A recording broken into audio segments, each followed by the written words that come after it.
Well, hello there, dearest viewer. Thank you so much for joining me in my little corner of the YouTubies. Now, I had a debate, and it was about the TV licensing fee and the way that it's collected, and is it a fair way to fund the BBC? I had it on a channel called Patrick the Great. I was debating against somebody called Jim. Both very, very nice chaps. You may recognise the bald fella. And this is how the debate went. Now, I've not edited or done anything to the debate whatsoever. It's all there, all in its entirety. So sit back and see what you think. See you soon.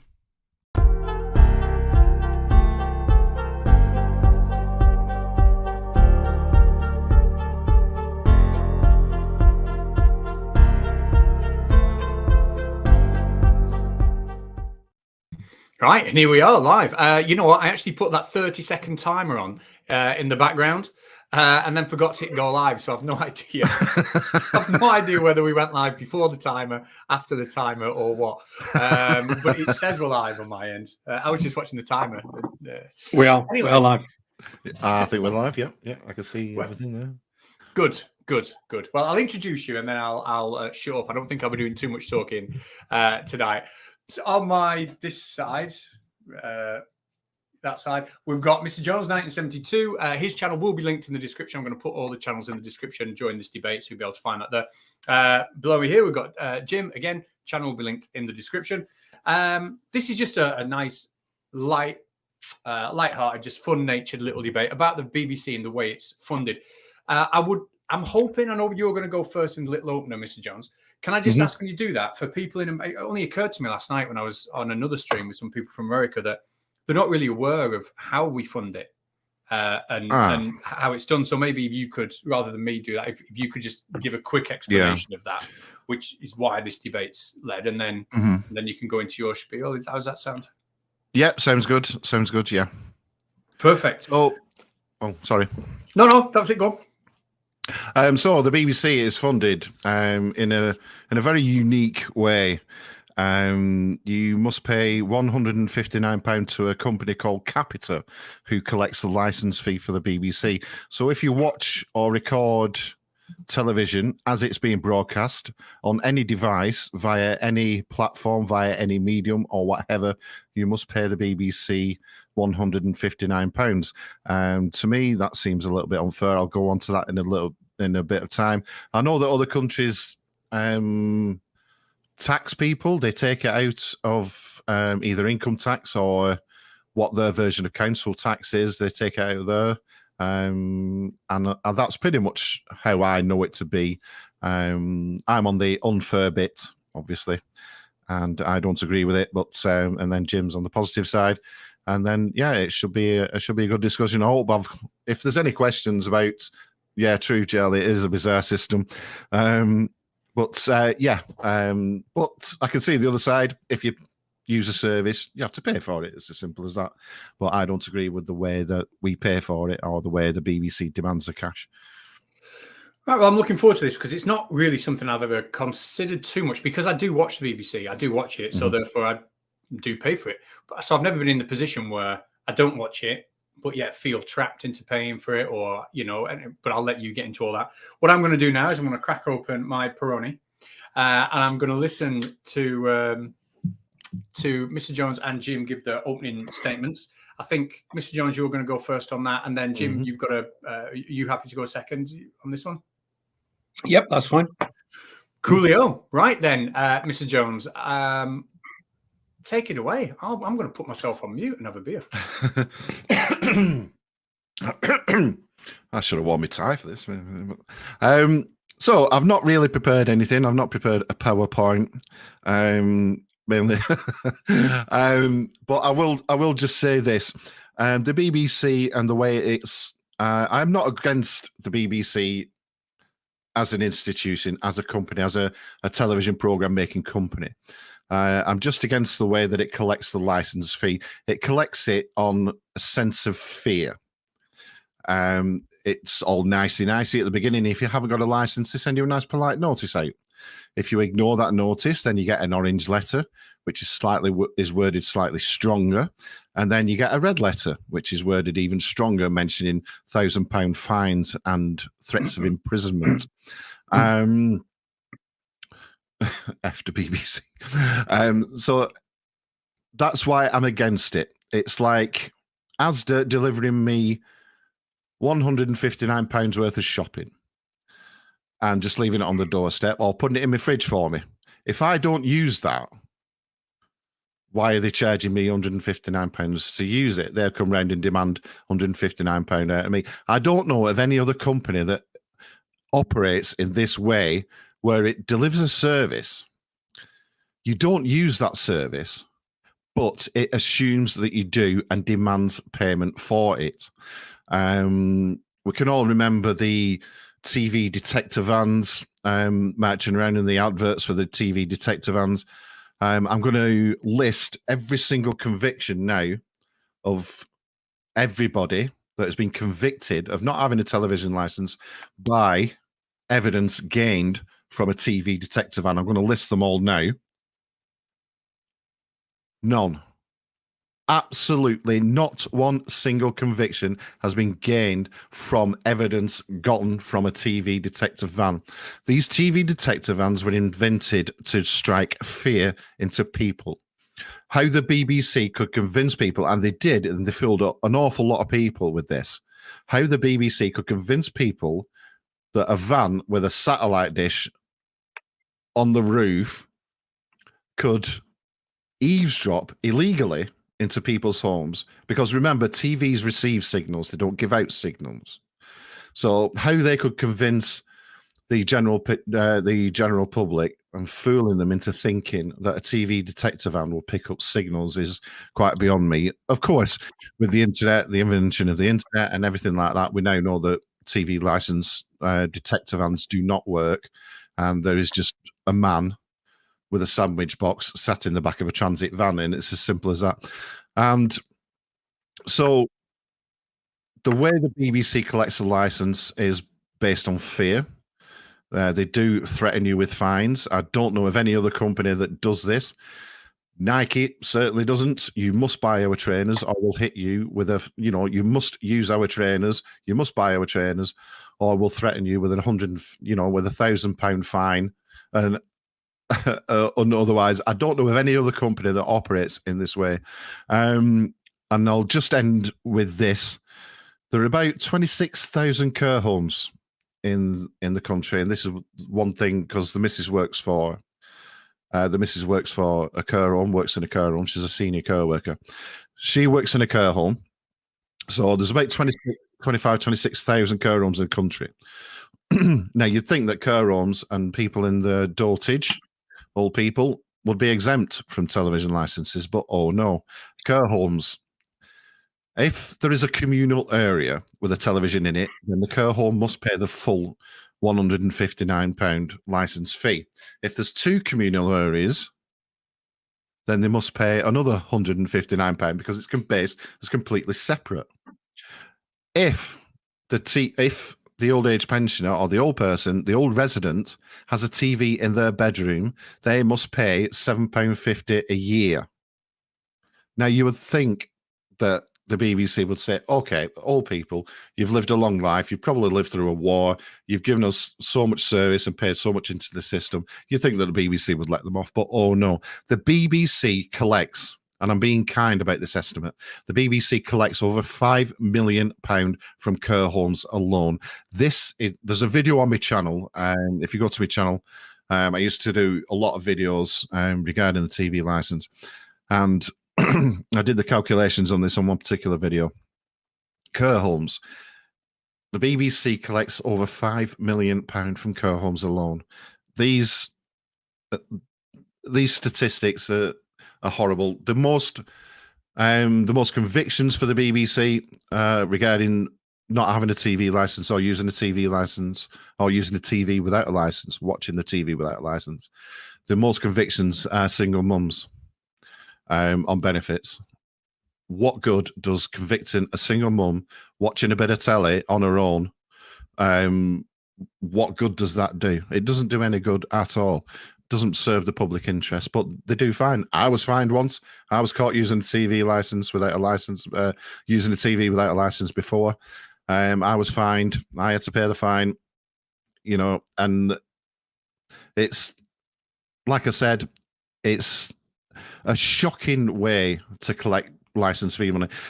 There have been ideas put in motion. Could it be a subscription service? Of course, no one would watch it if it was a subscription service, because of the reputation that the BBC has, unfortunately. I mean, you can go on and on and on. I'm not going to mention any names. Plus the recent scandal as well involving the newsreader.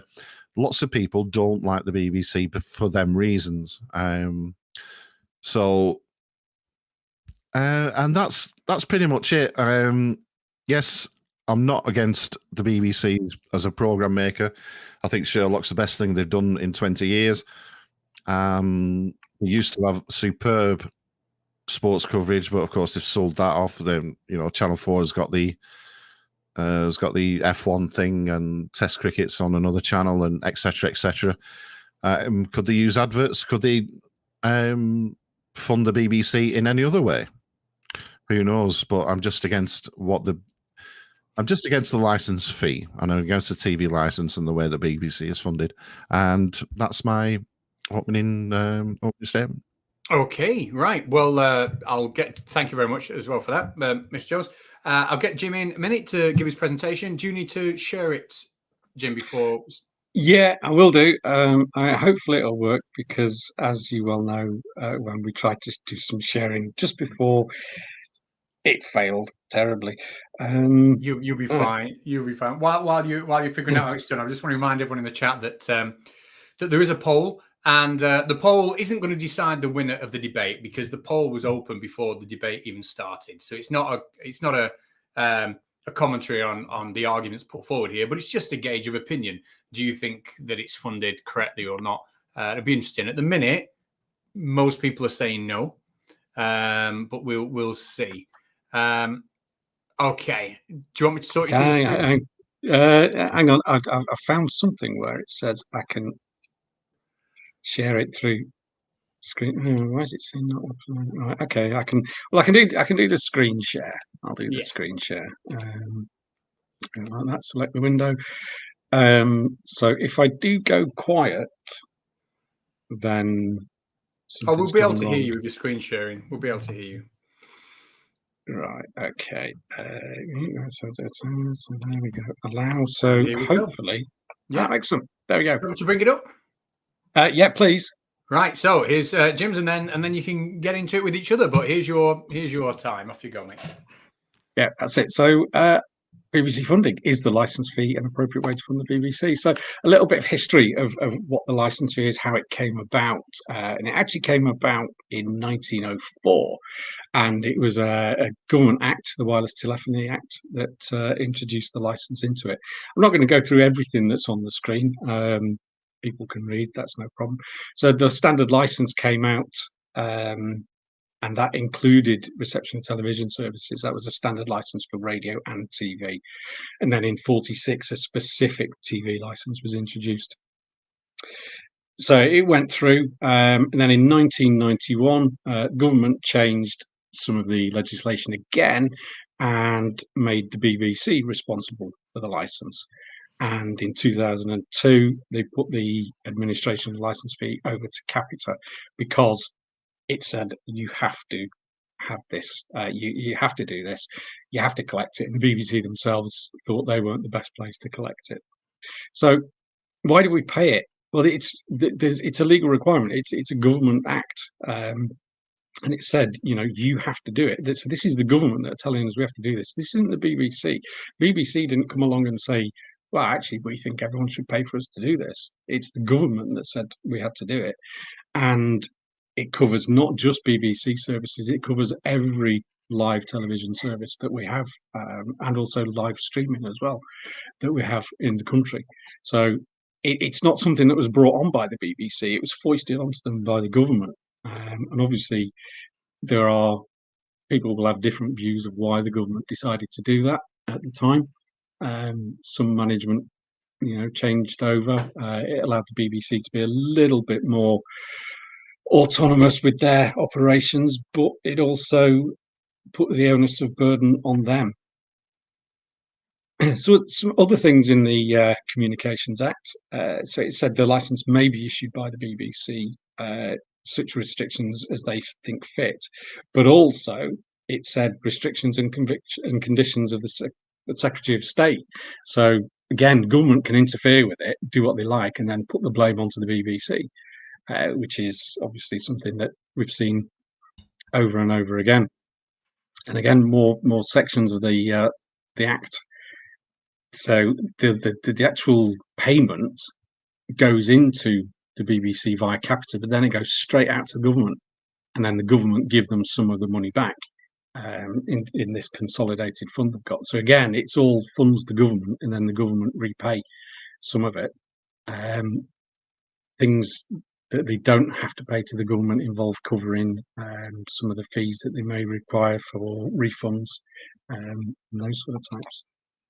So the funding modes that we've got, this is what they get. They get 3.7 billion from the government via the license fee. Now that sounds like a lot of money, but if you times that by 10, that's how much we paid for PPE that didn't work in 1 year. You can look at various different models that people use. The NDA, the Nuclear Decommissioning Authority, they get an equivalent amount of money, and they cover about 7 sites in the UK. So that's a sort of area that it looks at. And what the funding model is, it's a public funding model. It's for everyone's benefit. So we all pay into it, and we all get out of it. Whether we choose to use it or not, that's fine. It's our choice whether we choose to use it or not. In a similar way, if you haven't got kids and you're paying tax, you're paying for teachers' salaries, you're paying for schools. Why is that fair? Should we defund schools? If you've not been to the doctors for goodness knows how long, you're paying for the NHS. Is that fair? Do people want to fund the NHS? This is where we go. The police. Do we use the police? Do I use the police every day? No, I've not needed the police for, well, I can't remember the last time I actually needed the police. So I pay tax. Why should my tax go to fund the police? Is that something else we should defund? And I think we need to be very careful when it comes to sort of public services, which is essentially what the BBC is, where do you draw the line of defunding these people? Do you defund everything that's a public service that you don't use? I'm not a pensioner. I've got a private pension. Why should I pay tax to fund pensioners now? It all goes like that. And just on Mr. Jones's point about the care homes, I think, to be honest, yeah, I completely agree. It's not acceptable they should do that. But then again, the care homes are a commercial organisation. So how much are the care homes making from the residents there, for these residents that have been had a healthy life and contributed to the economy in the country for 60, 70 years? Care homes are known to be quite profitable in various times. And what do we get for our money? Well, for £159 a year, you've got 9 national TV channels, you've got radio stations, you've got the BBC website, all the different ones on the BBC website, BBC Bite Size, BBC CBeebies. A lot of these ones, certainly during the pandemic of the last couple of years, the BBC really upped its content aimed at children, because a lot of the people that say defund the BBC were also the ones that were saying teachers were sitting at home doing nothing during the pandemic. So the BBC put out a lot of educational stuff, and they still do put out a lot of educational stuff. BBC iPlayer, the streaming platform, and the other apps and online services that it's talking about. The BBC is also heavily involved in technology development. They've done a lot of work with digital streaming services, and we're on a digital streaming service at the moment, and some of the work that the BBC put into compression algorithms and data transfer is being used by the likes of YouTube, Netflix, Amazon Prime. So even if you don't use the BBC and you think that the BBC's a complete irrelevance, you are benefiting from the work they've done. They've also contributed quite greatly to Freeview, the UK broadband rollout. They've put money into that. So they're not just doing stuff broadcast related. They're doing stuff that goes for everyone. Sorry, I was just reading some comments there. So, common complaints from the BBC. Political bias is one people will always bring up. They'll say, "Oh, it's too biased," and then if you ask them which way they're biased, then some people will say they're too left wing. Other people will say they're too right wing. So, by my reckoning, that means they're around about right. No choice as to whether to pay. Well, no, there isn't. There isn't a choice as to whether to pay, but that's something that's not the BBC's decision. They have no choice in it. They have to do it. That's part of their charter. License fee collection, and the license fee collection is onerous. Like Mr. Jones says, they do go around and have quite hostile tactics towards people. Just the thing on the TV vans, I don't know. I mean, historically, I don't know what they did, but I do know nowadays there are technologies that exist which will allow you to detect if someone's using a television, and they're usually quite good. Obviously, Mark Steele, the famous very, very expert person, will know lots about that. So let's have a look at who wants to defund the BBC. And Rebecca Ryan is quite a high profile one. And Rebecca Ryan, being completely impartial, works for the Times and works for Talk TV and works for GB News. All of those have a specific political slant. So the Times is funded by one and only Rupert Murdoch. Now, Rupert Murdoch obviously is a little bit of a vested interest. He has many different media programs, media companies, including Fox in the United States, who are very well known for being completely impartial and have never ever told any lies. Next up, we have Minister for Eating Kangaroo Penises, Nadine Dorries.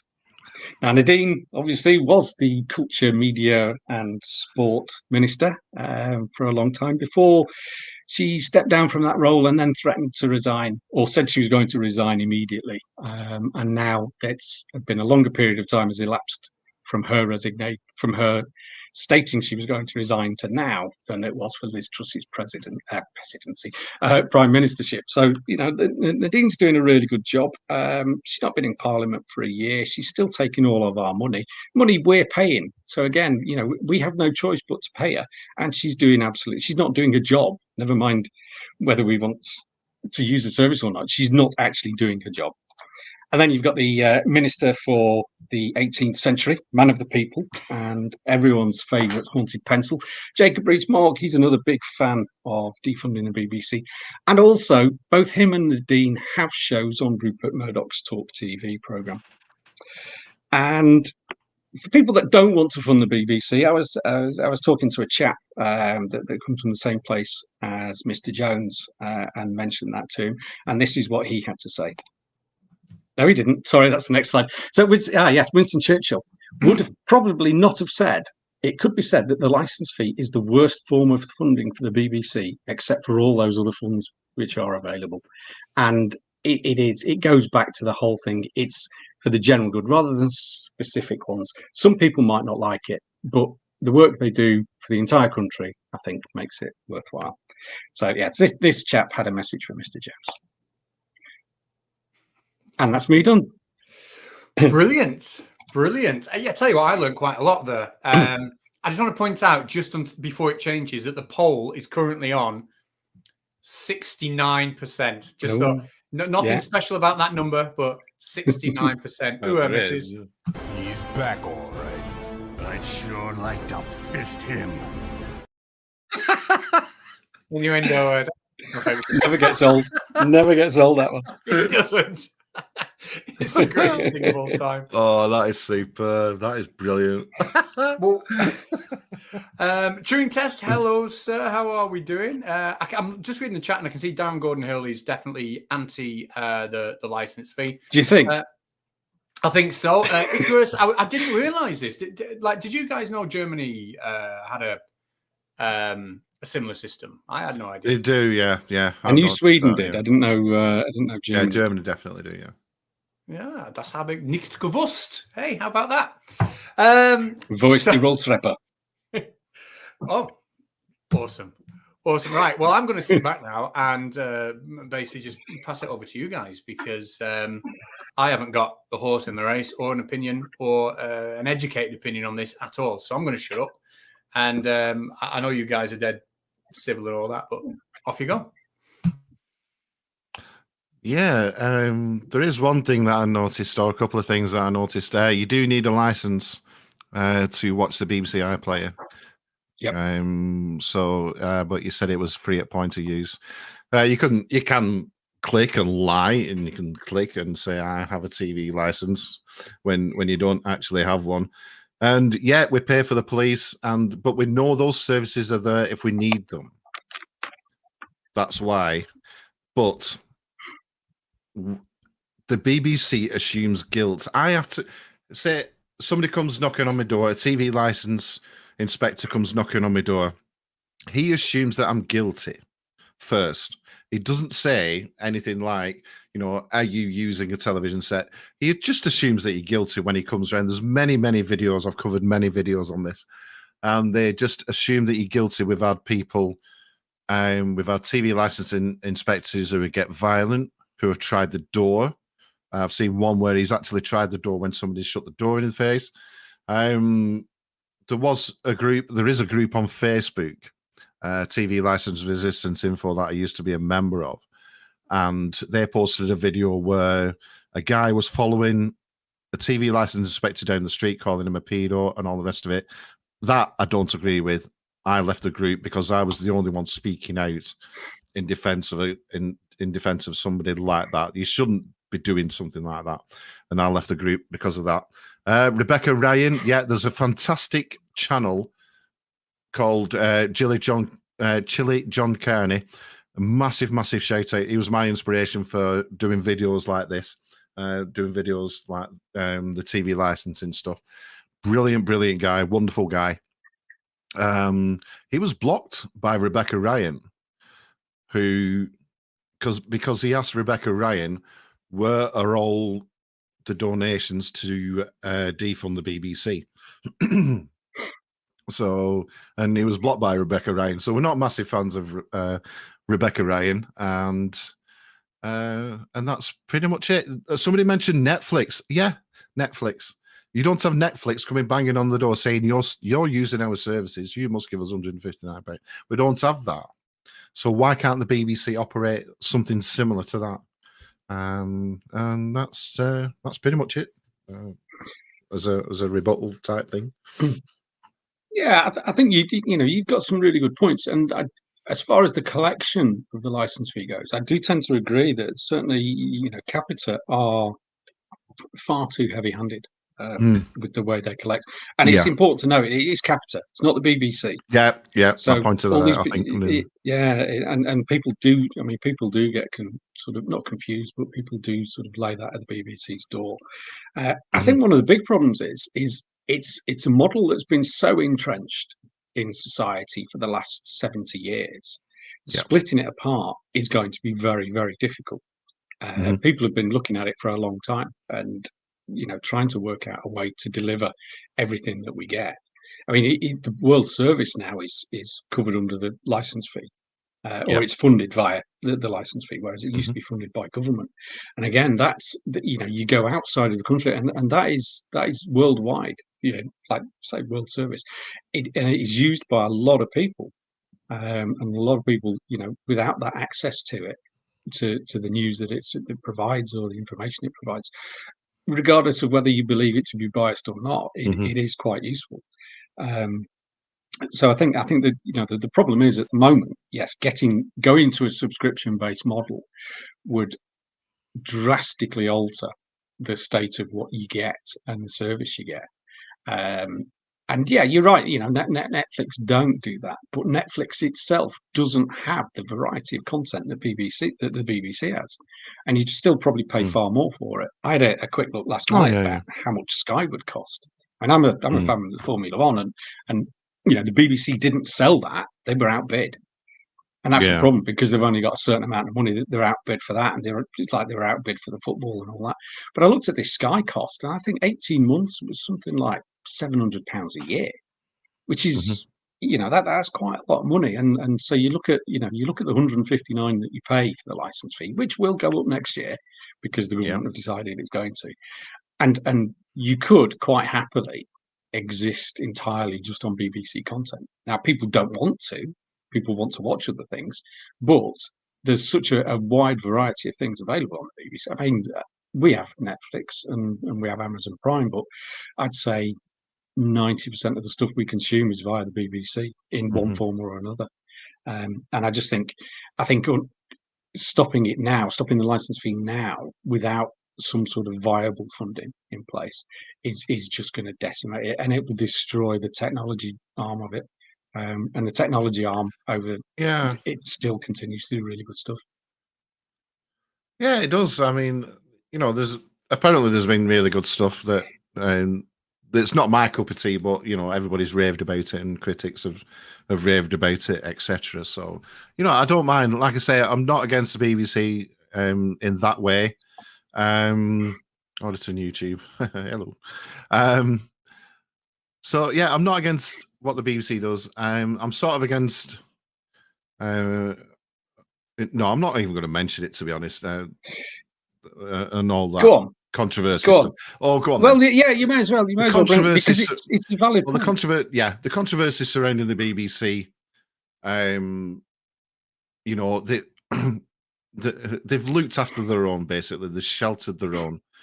And I didn't want to talk about it, but I will. But you forced me on now, so I'm going to do.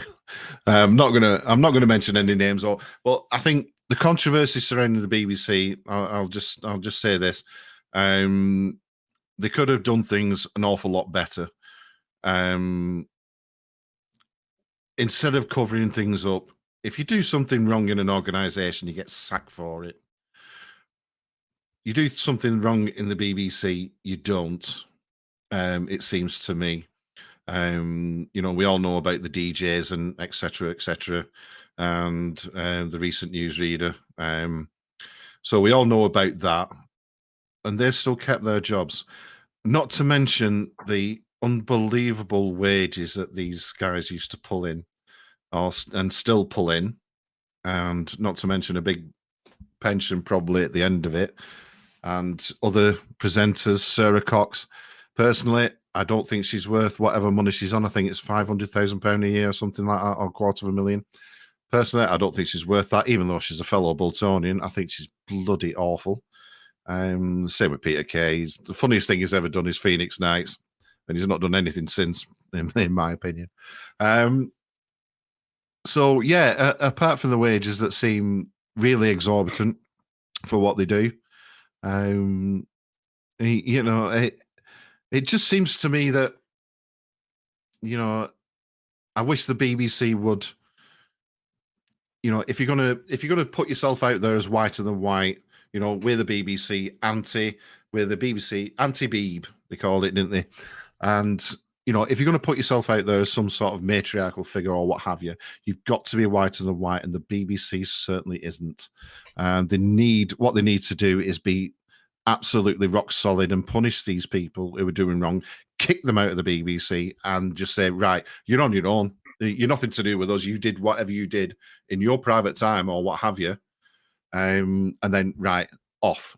Get lost. We don't want to know.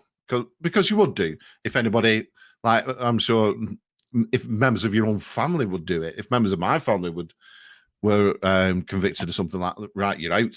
And that's members of your own family. You're out the door. It's as simple as that. We'll disown you and leave you out there to rot, which is what the BBC should have done, and they didn't. And that's, and you have to pay.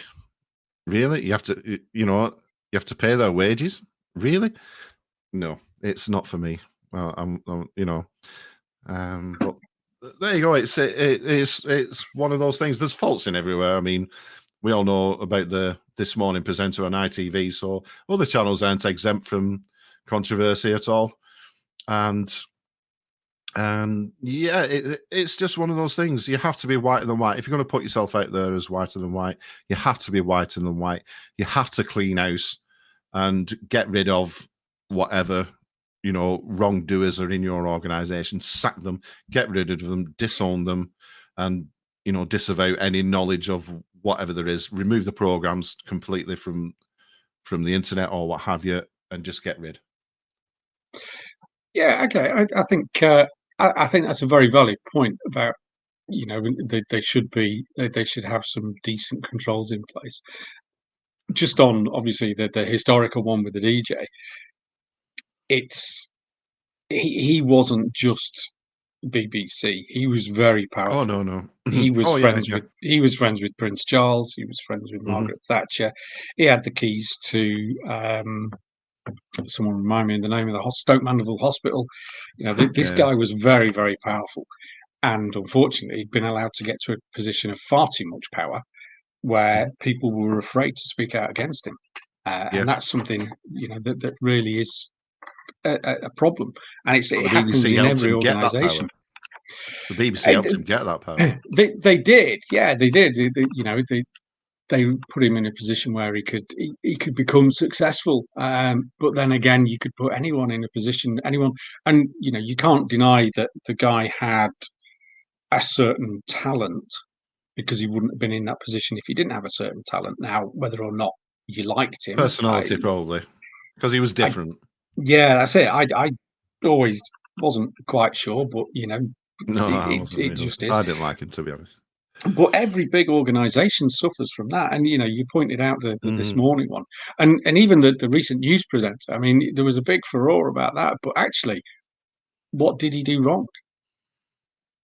Well, he didn't do anything wrong, because there we go. Then. I didn't, you know, I wasn't one of the ones that said, like, you know, we must sack him and all the rest of it. But neither did Phillips, neither did the this morning presenter. Everybody's saying he groomed somebody, you know, and that's it. Everyone's so quick to be outraged. Exactly. Like and it's like, well, actually, you know, and with the news presenter, I don't know why we're not saying who it is, but anyway, you know, they did. The complaint came in, and they did try and talk to the people. Okay, it took a while, and you know, they didn't do it instantly, but they did try and talk to the people, and then got no answer. And so instead of the complainant, who wasn't actually the person involved, it was the parents of the person involved. Yep. Instead of going back to the BBC and saying, no, look, I've tried to talk to you about this and all that, they went to the Sun.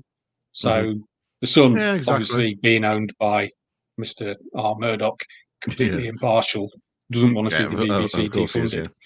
And you know, it's like you say, and in that sort of industry, it is easy for wrongdoers to sort of flourish and be surrounded by.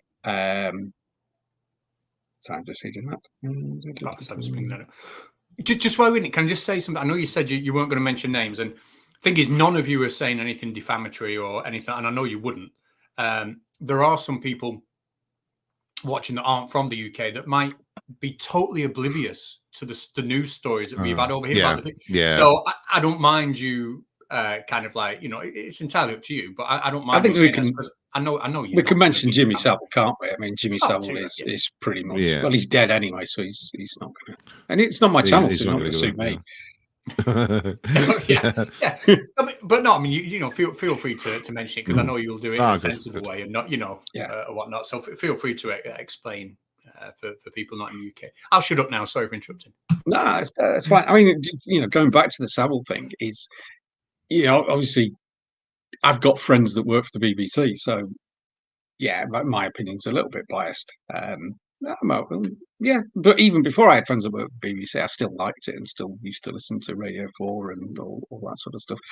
But it's very much, you know, it's very much departmental, and there's not a lot of people that go across departments and see what happens in all these different things. So you could have someone in one department that's really not a good one. But if he's protected almost by the managers who see it as, you know, this is a cash cow that we can work off, or this is, you know, this is a big star, and also that big star could get me fired. So that's why this stuff never got reported as anywhere near as much as it did.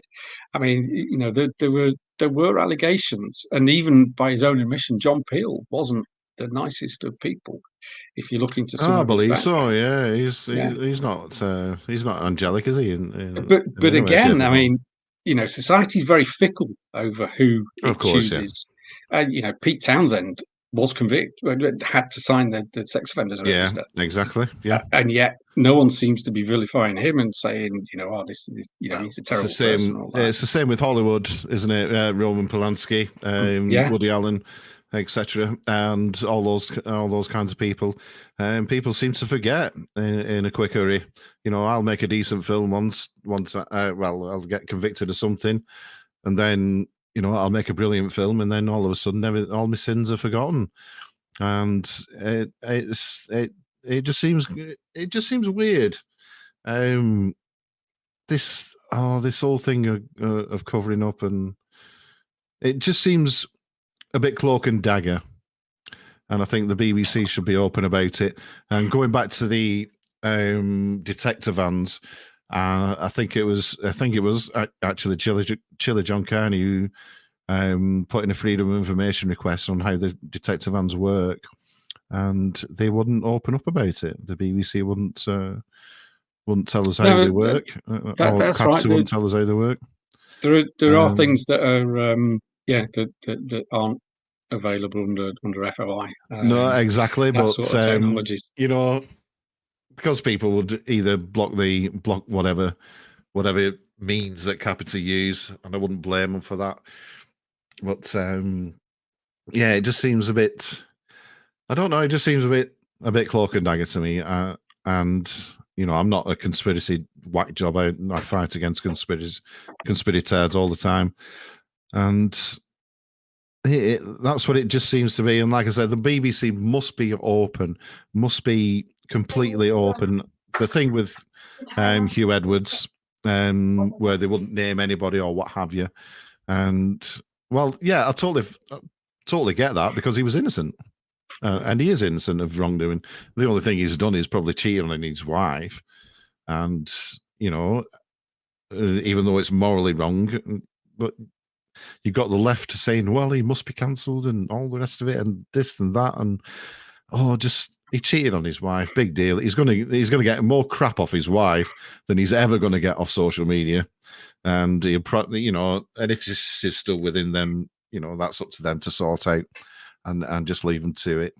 And it's the BBC. It's a strange, complicated institution. And going back to Jeremy Clarkson as well, the BBC backed him up regarding every single controversy that he ever suffered.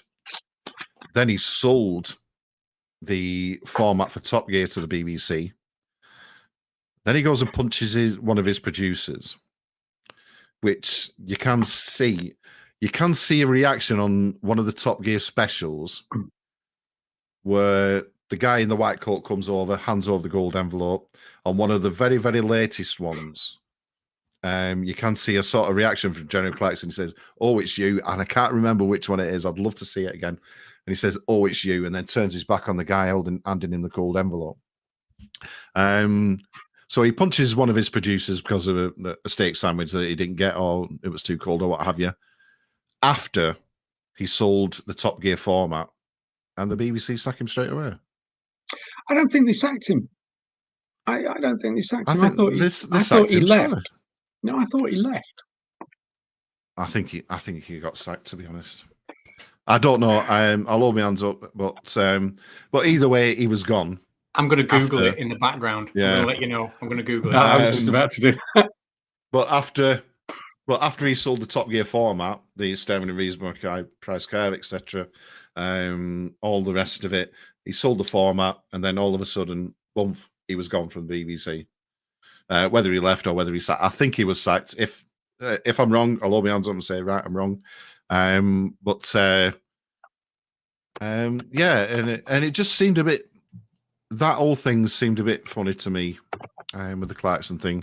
Mistake after mistake after mistake. The BBC backing him up and saying, well, he's on his own. Well, we're not going to touch it. We're not going to comment. Sells the Top Gear format, and then one minor discretion later, and he's out the door. And I've just found BBC's full statement. Sorry to interrupt. Yeah. The BBC's full statement is this: "It is with great regret that I have told Jeremy Clarkson that the BBC will not be renewing his contract. It is not a decision I've taken lightly." So they didn't renew his contract in the wake of what happened No. Does that mean he was sacked? Yeah. Does it mean that's a that you could both be right with that one? I'll shut up now. It is, isn't it? It's 6 and 2 3s on that one. I mean, Yeah, exactly. Yeah. He's had a history of managing to get people not renewing his shows and stuff. I think Amazon Prime were. I don't know whether he's been dropped from there or not after his comments about Meghan and then Who Wants to Be a Clarkson's Millionaire. Farm 3 is coming out soon. Was it? Yeah, Clarkson's Farms 3. I really enjoy it. I like Jeremy Clarkson. I do. Because when he was with Top Gear and all the rest of it, all global warming, we're going to ignore that. We didn't give a toss about the environment. Then all of a sudden, if you watch Clarkson's Farm, he loves it. Absolutely loves it. And there's a lady on there called Georgia Craig, who's with the Farmers Union, teaches him how to drive a tractor in the first one. And she said he's not doing it for the cameras. Which I totally believe. I think he's developed a passion for the countryside, and he's changed his mind now about all the climate and everything. And he really looks after people, and the way he's getting treated by the local council is nothing short of shocking. But that's just my opinion. I do apologise. Well, I suppose if he's changed his mind about climate change and all that sort of stuff, then a lot of people that used to support him will now be completely anti him. Yeah, it's the fickle way. We talked about how fickle people are, and yeah. Well, I'm a big fan of before and after Jeremy Clarkson. So, yeah. Yeah, I'm just reading the comment. Darren is being quite vocal in the comments. I think he's having. Oh, there we go. F the environment. I think his fingers are on fire. Yeah, go for it, Darren. Yeah, big shout out to Darren. F the environment. Yeah, but Darren, yes. But if you after environment, what you're going to live? That's it. Because we don't need it. It's going to be fine. We don't need to worry about that. We're all going to be fine. Yeah, I like you, Darren. I like you. I agree with you about the TV license, etc. But the environment, come on, we've got to look after the planet, or else there isn't going to be a planet to look after. And that I'm a strong believer in. But anyway, back to the topic. Yeah, I can't remember where we were up to actually. I mean, the Clarkson thing. Yeah, the Clarkson thing was. I suppose it's one of those difficult ones, isn't it? Because you sort of say we need the BBC to be sort of firmer on people, and then when they are, it's like, oh, why did the BBC do that? Yeah. And in fairness, they would have lost a massive amount of money from that because Top Gear was a really big earner for them when those three were still in it, and doing that, I think I don't know whether this sort of bow to public opinion or what, but at the very least, the guy should have resigned, not resigned, apologised, and I don't think he did. So I think that made it a bit worse. But with everything else that goes on, they are far from a perfect organisation. They have got a lot of problems in terms of the way they operate. And I think there's far too many middle managers for want of a better term. And I think it's something that But the BBC puts itself out there as perfect. You look at the adverts. We are the channel of the year. We do this and we do that, and this is what gets me. But yeah, you don't clean house in the way you should do. You don't look after. You don't look after your viewers. You seem to mock viewers sometimes. With wokeist crap and some of it just drives me daft. Ticking boxes when they don't need to be ticked. I'll never ever get used to when I used to watch Match of the Day, male commentators. I will never ever get used to. I'm not being sexist. I'll never get used to female commentators doing male. Is that because women on male football matches? Women aren't allowed. Women can't talk about football. Can women not play football? Yeah, they can, and they do play football. Yeah, that's brilliant. Yeah, but commentate on your own matches. Commentate on women. Have women doing women's football matches, and have men doing men's football matches. Then there's no argument. Are there different rules? No, they're not different rules. I'm not a fan of football, so I don't really watch any of that. No, there's not different rules. I'm just saying that because the BBC wanted to tick boxes, and because because it's been going on for way before the Lionesses got popular and started winning things, we had female commentators, and I'm thinking, well, why? yes, they can be educated in football, and they are. Some of them are really, really educated in football. Fran Kirby was on Breakfast Telly yesterday. Oh, she's just my favourite. She's a talented football. Yep. See you later, Terry. Talented football, favourite football lady of all time, Fran Kirby. And she's brilliant. She talks a lot of sense as well. And she's commentating on the, and she's commentating on the female football thing, which is absolutely fine. I just can't get used to like women shouting, "Oh, it's a goal," in the high pitched voice that they do. And I can't. But oh, what a brilliant pass! From the little commentary I ever see, the men do that as well in probably higher voice. Yeah. Jonathan Pierce does it. Yeah, yeah. And is he the guy that did Robot Wars? Yeah, that's what I mean. Yeah. But that's it. I suppose he commentated on Robot Wars, but by that logic, then he shouldn't have done it because he wasn't a robot. She didn't need it to be a robot commentating on Robot Wars. Now you're just being pedantic. Yeah. Yeah. Which I don't like. But on that, can I throw something? Then I'll shut up and mute myself again. I did like Robot Wars. What has kind of apart from Craig Charles? Well, yeah.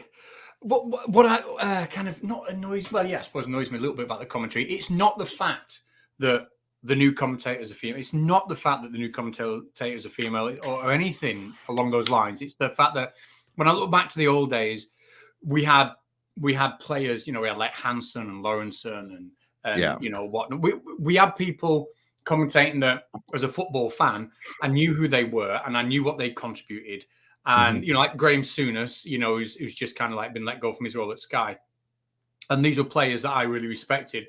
And it's that they're being replaced on the whole with people who I don't know what their background is. I don't kind of like have that same kind of attachment and the same kind of respect. Now, yes, it does so happen that the people that brought in to fill that role, that punditry kind of role, are, in main part female or whatever. And it isn't for me the fact that the female or male or it's nothing to the genitalia whatsoever. It's just that like, they're not the players that I kind of grew up watching, or I don't know what your background is, that's what it feels like to me. But anyway, I'm going to shut up and I'll go back to you. Have you ever considered that it might be because you're old? That's why you don't know who they are. Yeah, to be honest, I am denying it. I wear a cap, just to hide my. No, I don't wear a cap. I'm 51. I must be older than both of you now. And I'm 51. just about. I'm 49. I could wear my hat. Just hang on. I'll go on mute again. Just hang. How does it feel being the youngest guy? It's a unique position to have, isn't it? I married someone 5 or 6 years older than me. I really should know whether it is 5 or 6. So I play the young dude card all the time. Hi, Claire. Oh, here we go. There we go. There we go. I've got my stage hat on now. Oh, that's nice, mate. Which nice. Probably it's going to have to come off. That's my stage hat. If you're unlucky enough to ever have seen one of my videos, you'll have seen that. That's quite a common one. I've got two. I've got that, and I've got a black one as well. But I've always had this. It's always been there, but I think it's sort of slowly getting even further back. So at some point, I think it'll go complete now. Yeah. Just be left with a little patch there. Yeah, like a Brillo pad stuck to your head, and that's going to be unfortunate, Luke. The sort of pundits is. Like I say, I don't watch football, so I know nothing about whatever. But I know there was a big hoo-ha when Alex Jones was brought on to do something, and then was like, "Oh, what does she know about football?" And it turns out, she knows quite a lot because she's played, at professional level or whatever it is at international level. She has, yeah. Again, forgive me because it's not something I know about. And just talking about the whole football thing, because a lot of people say, "Oh, why should I pay for Gary Lineker to air his views and all that?" It's like, well, how many times on the BBC have you seen him air his political views? He doesn't. No, he does it. He does it. I don't mind his spare time. And someone else came up and said, "Oh well, when Gary Lineker wasn't on the BBC, then Match of the Day got its highest ratings in years." And it's like, well, yes, but people will also slow down and take photographs of car crashes. You know, people are just dicks, so that's why it got. They're judging him. Yeah, they're judging him on his personality rather than his presenting skills. Yeah, they're that's judging right. him on what he posts on social media rather than what he does on Match of the Day, which I personally think is wrong. You know, he knows his football. He's played at the highest level possible. You know, he's got a golden boot in '86, I think it was, for scoring the most goals in a World Cup. I thought he just sold crisps. No. Apparently, he played a bit of football as well. Oh, did he? Yeah, for a little team called England. So he did that. He never won anything, though, did he? Really? When he he never won a World Cup. So 50 odd years of flipping hurt now it is. We'll never win a World Cup. He won the hearts of a nation.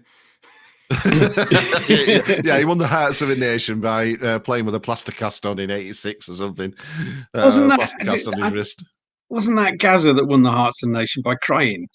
Yeah, he cried as well. Yeah, you're not going to get women doing that. I mean, I remember in the Euros in slow motion, she got up and said, "You effing prick." That was I can't remember her name for the life of me. But she got up after being tackled in the final. I think, "You effing prick." That was good to see. But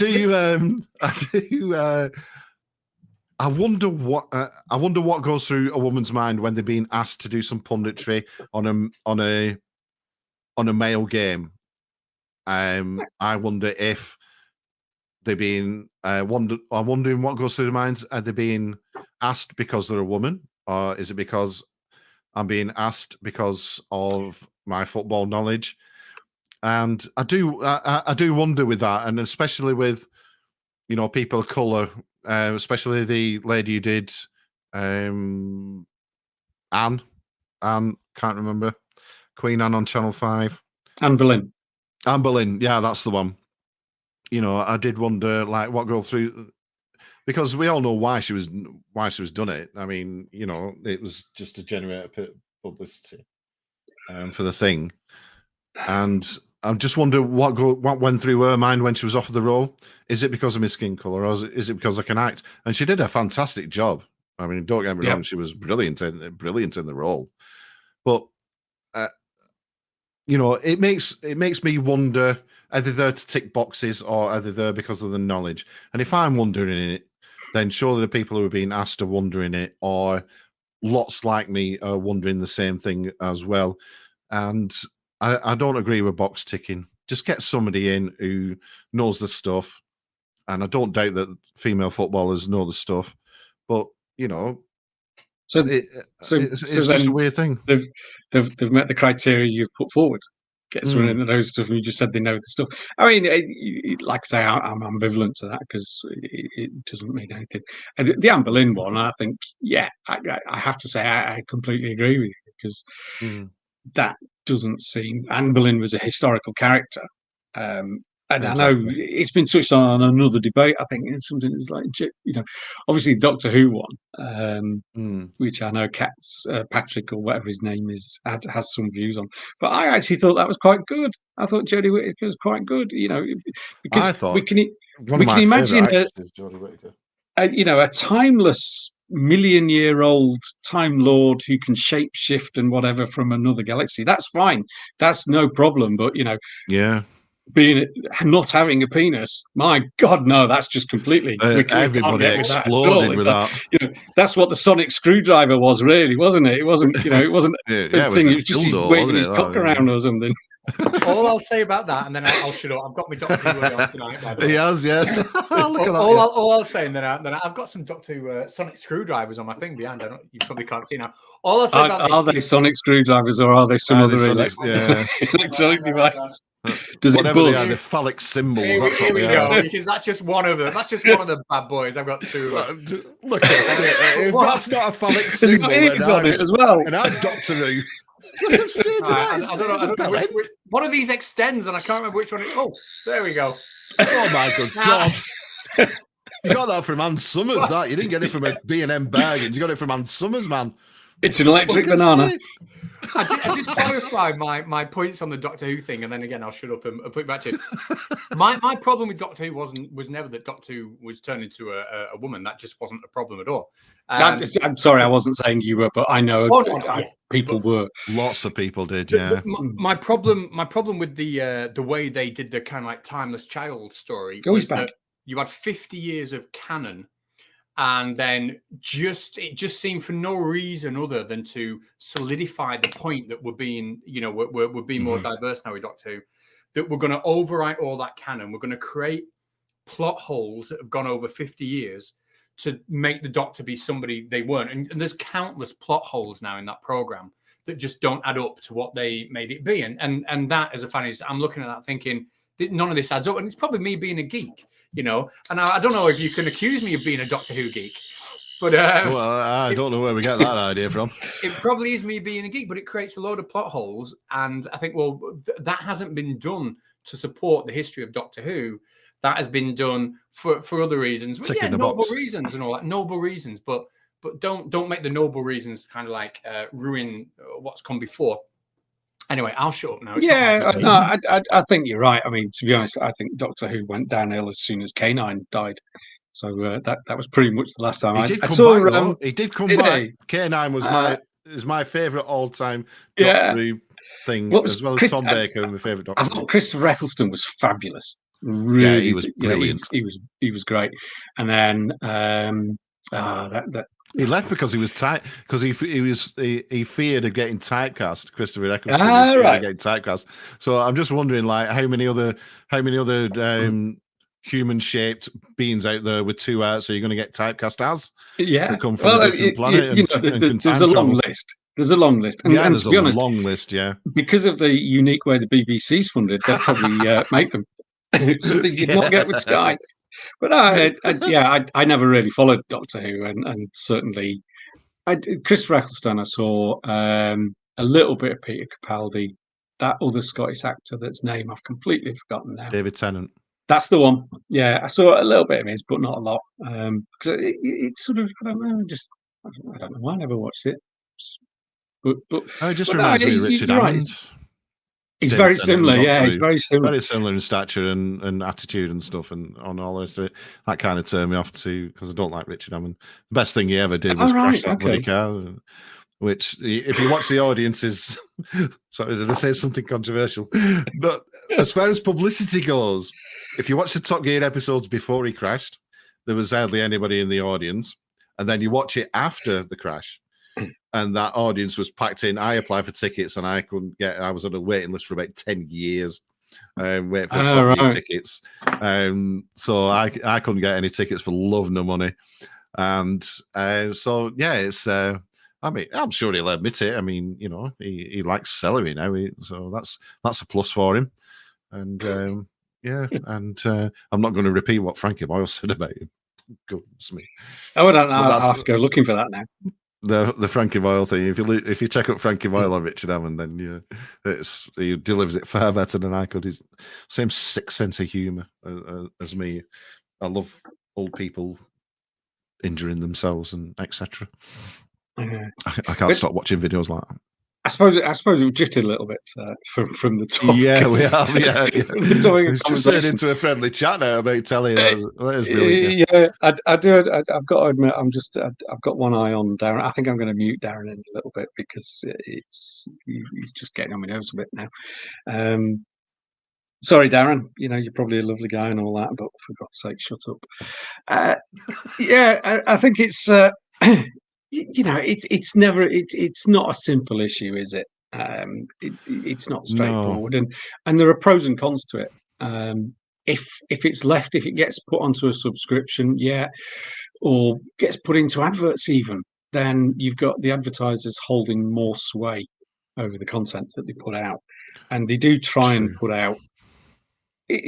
I think my belief is, on balance, Clive, that they do try and remain as neutral as possible, and also they'll, apart from Brexit. I don't know. Seem to have been the bonnet about Brexit, don't they? Well, 52-48 or 53-47, whichever you want to put it. The country is still, or was, divided at the time. I don't know that, I have my own views on it, and possibly that will differ to yours. But they've got to report things that are factual. Now, people will say, yeah, and one of the comments I saw before was saying, why don't you ever say anything nice about Britain? It's like they do. They say a lot of things that are nice about Britain, but also they have to face reality. And yeah, if you have, view, INEOS have, announced not so long ago the battery stuff they're doing, but actually that's not quite as clear cut as it's made out to be. A lot of that work that's being done is going to be done overseas. So there is some stuff that's coming our way, but a lot of the stuff's going to be done overseas. There are also problems with trade and movement and stuff, and that can't, that is a fact, and the BBC have to report that as a fact. Whether or not you agree with it, whether or not you like it, that's a harsh reality. It's a fact. It's like, reporting that your house is on fire. You might not want to believe your house is on fire, but your house is on fire, and people have to tell you that. So, the criticism they get is. I mean, the thing about Brexit is, you look at the amount of times Nigel Farage has been on the. Yeah, well, that's fair enough. You look at the amount of times Nigel Farage was on Newsnight, Question Time. It's like 26 times for a guy, for a political party that had no elected MPs in House Commons. Now, the Green Party, I think, in the same period, who did have an elected MP in House Commons, I think they were on about once or twice. So actually, they can be their own worst enemy in terms of impartiality. But how many times was Nick Griffin on there? If they want to express all political views, etc., etc. Nick Griffin, who back then was leader of the can't remember, BNP, I think it was. Yeah. And I don't agree with. I'm not right wing in any way, shape, or form. But that turned into just a really, really ugly, slangy match where every question was aimed at Nick Griffin instead of. I think he took up more than half of the program on that one, and even the presenter at the time didn't agree with him and made it known that he didn't like him, which I thought was a bit unprofessional as well. And it just turned into like a we hate the right wing or his right wing ideology, and it just turned into that most of the time, and that was well publicized as well. Instead of giving they should have controlled that better. Whether you agree with him or disagree with him, the man is an absolute dick. I don't agree with anything that he says at all. And there's other people as well. I said, when I was last on this channel, I mentioned the guy who funded Just Stop Oil. He was on Question Time. Yeah. He was on there, and he spoke a lot of sense. And I don't agree with a lot of what British Just Stop Oil does. And they gave him a first shout, and they didn't treat him with any disrespect. And I think that if you go on as a guest in Question Time, especially, even if you're Nick Griffin, I think you should be greeted with a small degree of respect because you are a guest. You have bothered to turn up. I mean, kudos for having the balls to turn up in the first place. I mean, if I had his views, I wouldn't leave my house, basically. I'd be too frightened to leave my house. So, kudos to him for getting off his ass and getting in there. But like I say, it would just turn into a we hate Nick Griffin. We all disagree with him. And that's what it turned into. It just turned into a massive, massive slanging match when the BBC could have controlled that a lot better. Or certainly the presenter could have controlled it a lot better, but he appeared to lose a bit of control over it as time went on and just left them to it, basically. He just left the audience and Nick Griffin to it. And, I enjoy watching Question Time, especially when Kate Andrews is on. I love Kate Andrews. She's my little fave. Sometimes she talks a lot of sense, especially with, the gender pay gap and everything. So, they do get some interesting guests on. And long may that continue. I'm just against the way that I am forced either, or I'll use that service, and I'll pay for it. But there are others who don't use the service yet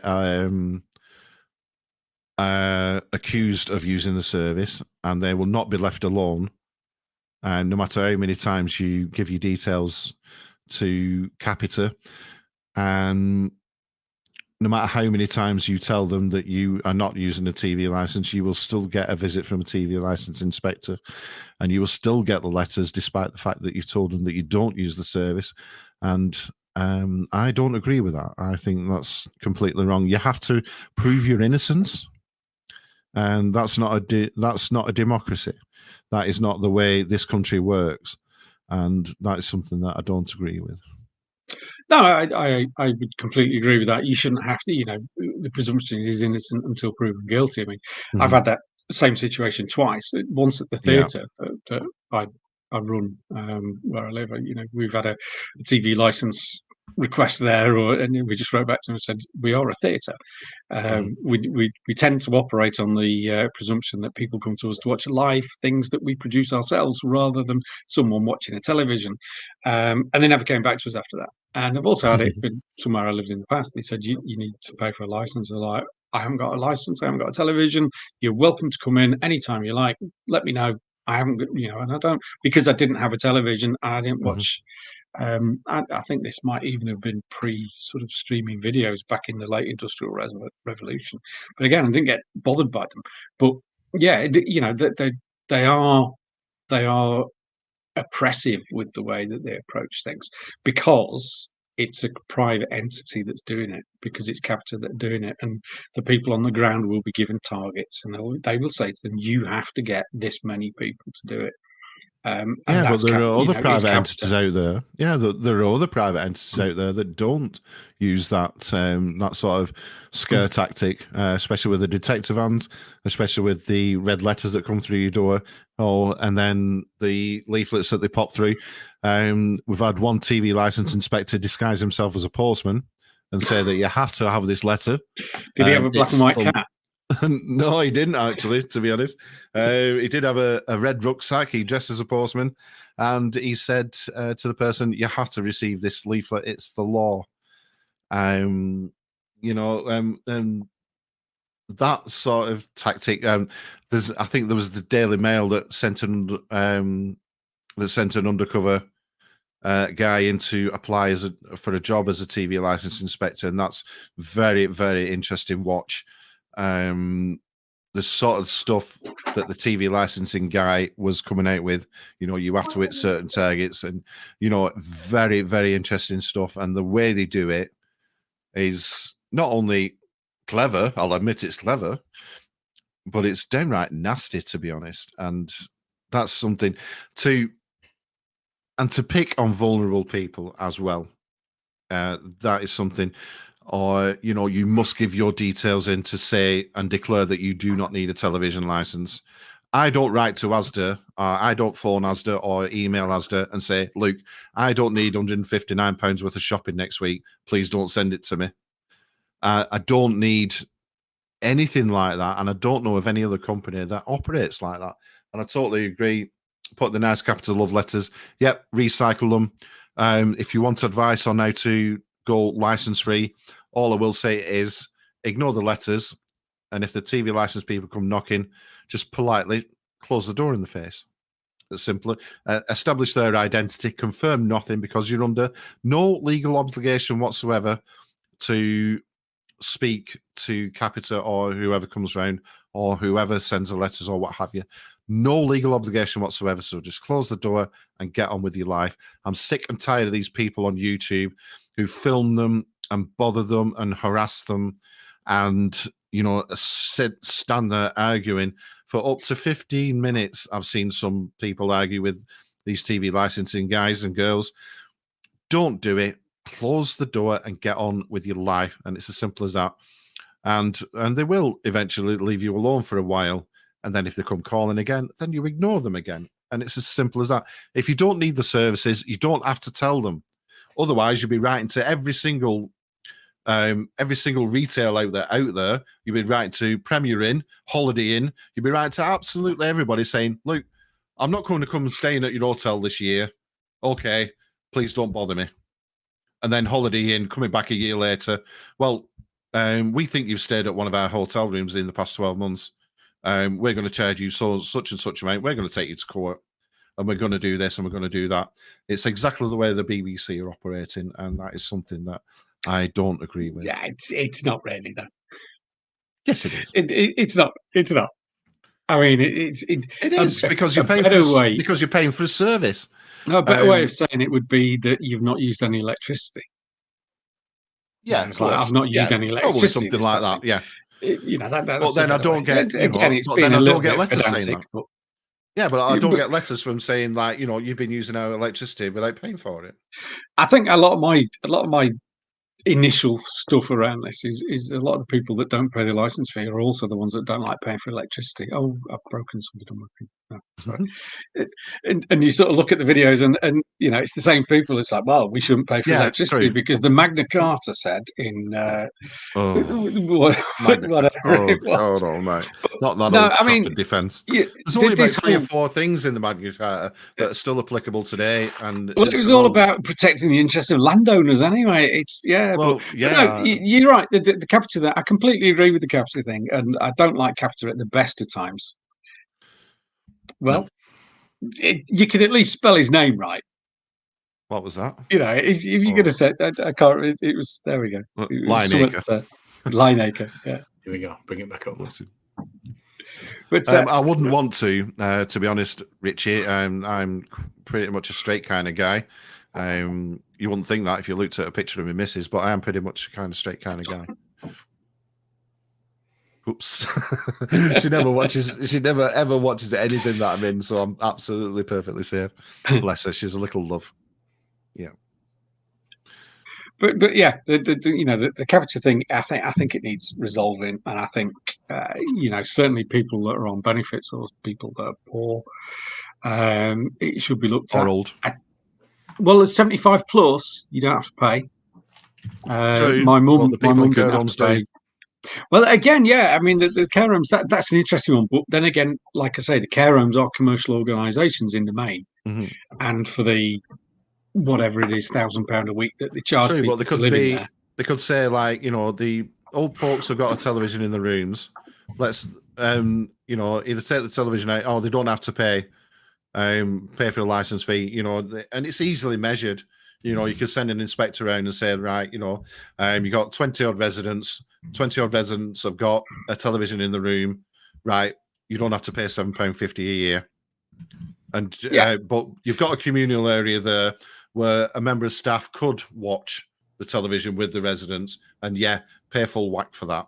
That's absolutely no problem. Yeah, I think that model needs looking at. So if you've got a care home with whatever it is, 20 residents all paying £1,000 a week or whatever it is they're paying, then actually the care home itself should be responsible for that bill rather than the individual people within it.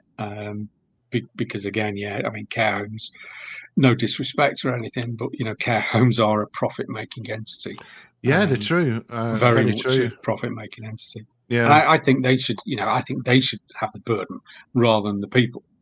I would say that would be a fair thing. And they do, and it comes out of the residents' funds as well. So, so they're not they're only paying for the television in the communal area.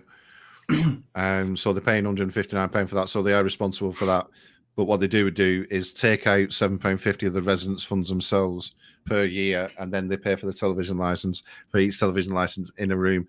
Instead of there's 3 bedrooms here. If I put a television in each room, I only get charged £159. So why can't it be the same for care homes? No, I think that's right. I think also it's a good point, because if you've got a second home, I don't think you need to pay for a license. The second home, actually, I think you do, yeah. I thought you didn't. I thought the second home was covered under because you're only watching one at a time. So I think if you've got a holiday home, you might be right in that property. Yeah. And I think that's something that should be changed, because actually that benefits people that are wealthy enough to afford 2 homes rather than just one. Just because you don't live there doesn't mean there's nobody sat in there watching the television. Yeah, it's right. It's like I've got enough money to buy Yeah, well, sorry, just looking at the comment there. It's a good thing. It's a good question because people go both ways. If you are left leaning yourself, you'll think the BBC's too right wing. If you're right wing, you'll think the BBC's too left wing, and which is why I think sort of politically they've got the balance around about right. There are BBC presenters I don't agree with. Andrew Neil had a show. It was employed by the BBC for 24 years, and he was the chairman of the Spectator, which is a very right-focused organisation. But he was still allowed free rein on that. But in fairness, what he did was when he was on the BBC, he kept himself fairly impartial. Laura Koonsberg's the same. She did the interview or the Love-In with Boris, and you could say she's quite sort of right-leaning. The famous clip was when she was on her morning show on Sunday, and I think an SNP guy said something about Boris lying, and she turned around and went, "Well, that's a big charge." 2 weeks before it was proven that he was lying, so you could say that actually she's right, but then other people will say, "Oh, the BBC is very left wing," and I think that a lot of that comes from the comedy. A lot of BBC comedy is sort of left wing because comedy itself is anti-establishment. So if the establishment is right wing, comedy is always going to go to the left of it. And the same when it was left, it went to the right of it a little bit. There's no such thing as BBC comedy nowadays. Well, I disagree. I think some of I do like. I'm sorry, I haven't a clue. I mean, I don't like. I mean, obviously, there's Mrs. Brown's Boys, which people appear to like, and goodness knows why people like that. I've with the never managed Anglophobic, to Anglophobic. What's he called? I don't know. No, I don't know. I was going to say something, but I won't because it'll probably. Well, I switched off. I used to enjoy it with my dad, and the way that he broke the fourth wall and everything, and showed the bloopers and all the rest of it. I quite enjoyed that. But then I started seeing a pattern where every single English person on there was portrayed as an idiot, like every single white person on The Fresh Prince of Bel-Air was portrayed as an idiot and a moron, and etc. etc. And that's when I started turning off. I thought, well, you're just putting your feelings out there. Great that you're doing it. Fantastic. It's your right to do it, but don't make it obvious. I spotted it straight away, and I thought, well, The Fresh Prince of Bel-Air. Yeah, Fresh Prince of Bel-End. Yeah, with the unfunniest, most talentless. Keep his wife's name out your mouth. I will, for fear of getting a smack in the mouth. Yeah, but all right, then the whole family's talentless. They're all dicks, and I don't like Will Smith, and I don't like Mrs. Brown's Boys. But no, I didn't mind Fresh Prince, but can I just go back and that quote you put up from Clarence saying Andrew Neil was the best political interviewer? I think he was. I think he was very good. I didn't agree with his politics at all. Well, exactly what Clarence said, really. I think Andrew Neil was very good. I'm just looking at debunks. It's not many right-wing comics around recently. Jim Davidson and Bernard Manning. Yeah, that's setting the bar. There's that other guy. What's the other guy's name? Genius. I saw Bernard Manning. No, I saw Bernard Manning. I regret not seeing him. I didn't think he was that good. I think he just had one joke which just carried on for an hour or so, and then he off. Does sometimes. He does repeat himself quite a lot as well on separate gigs. But then so does Peter Kay, and everybody thinks he's a genius. You watch Peter Kay. I've read his autobiography, and it's just his stage act in a book, and that's it. And probably, from a fellow Boltonian, the man's a dick. Lee Hurst was the one I was thinking of. Leo Kurtz. Lee Hurst. Oh, Lee Hurst. Oh, yeah. Yeah. He's. I didn't particularly like him. I didn't enjoy him on what's the thingy? Is it Mock I the think Week? it's all. Oh, yeah, that's it. He went a bit down the conspiracy wagon, though, didn't he? Yeah. Well, yeah. He you can't. Well, I don't know whether you can say that or not, but that's why some of these right-wing comedians don't get the coverage they like, because actually some of them are a bit loonies. True. I mean, you don't see Right Said Fred on Top of the Pops anymore. Well, no, indeed, and that's a great shame, given that they've not released anything of any significance in 20 years. They've not released anything of any significance ever. I thought a couple of them, Deeply Dippy, I thought was quite good. Russ Abbott and Kenny Everett, yeah. Yeah, Deeply Dippy, I thought that was. Do you not think that? I thought that flat earther in it. The guitar breaking that was quite. Yeah, I thought that was quite good. I just thought, as a guitarist yourself, you would have appreciated that. They are underrated, right? Said Fred, and I hate to say this, they are underrated as a band. Like as an acoustic duo, like some of the acoustic stuff they did, you think that, they get some groove on there. They're yeah. Really? I have you read some of the tweets as well? Fred, when I've been in the gym. Oh yeah, I read the tweet. You got to be taking the piss. Did you not see the festival? Oh God Almighty! Did I see what? They had a festival that I think they were either headlining or very heavily involved in, and it was just like a festival of absolute nut jobs. Everyone you could ever not want to meet. Job to think they're good, don't you? Was playing at that festival. It's like Piers Corbyn was there, and all of these complete lunatics were playing at that one. Yeah, and then you got all the YouTubers recording it from the back and saying, "Oh, and they're talking a lot of sense. Look at all this, guys. Look at all this." And and absolutely nobody's agreeing with them at all, and they just get slated in the comments. It's like Ian Brown. Ian Brown said he was refusing to play anywhere where people had to be vaccinated or something, which I can sort of see. Compulsory vaccination, fine. I don't think necessarily compulsory vaccination is the way to go, but he went a little bit crazy as well. And then he went on tour and showed everyone why you wouldn't actually want to go and see him in the first place, because he was absolutely dire. Yeah. And it does seem like Perry on the thing, yeah. I've not seen that. Katy Perry on the King's coronation. Yeah, she showed the world why she doesn't sell many records anymore, because she was dog shit. You see, I didn't watch any of that. I watched it. I love all that pageantry and. Where did you see the coverage? Because that was live television. I watched it on the BBC. Oh, right, okay. Yeah, I watched it on the BBC. Yeah. You see, the BBC do things like that because of the way they're uniquely funded. I've had to move back into my mum's house because my mum is suffering from a bit of bad health, so I've had to move back into my mum's. She's got a license; she needs it for a program. So, like I said right at the beginning, I'm not against what the BBC does. I'm just against the way that it's funded and the way that it collects its funds. That's what I'm totally against. Just looking at something Darren's written here about Kenny Everett. Wasn't Kenny Everett very popular on the BBC? He was. He was brilliant. BBC. Yeah. So Darren's obviously a fan of the BBC. Yeah, I love the BBC. I remember watching. I think Russ Abbott was ITV. Was he ITV? Yeah. I think he was ITV. Russ Abbott's Madhouse on a Saturday night. We did every week in our house. With Bella. Well, that's the other thing, isn't it? I mean, if you go down the route of commercial TV stations, what you're left with is Ant and Dec on a Saturday night on your television, and that surely is a good enough reason to keep funding the BBC so that they can show some very middle class Scandi drama. Yeah, the little scamps, aren't they? I dislike Ant and Dec with a passion.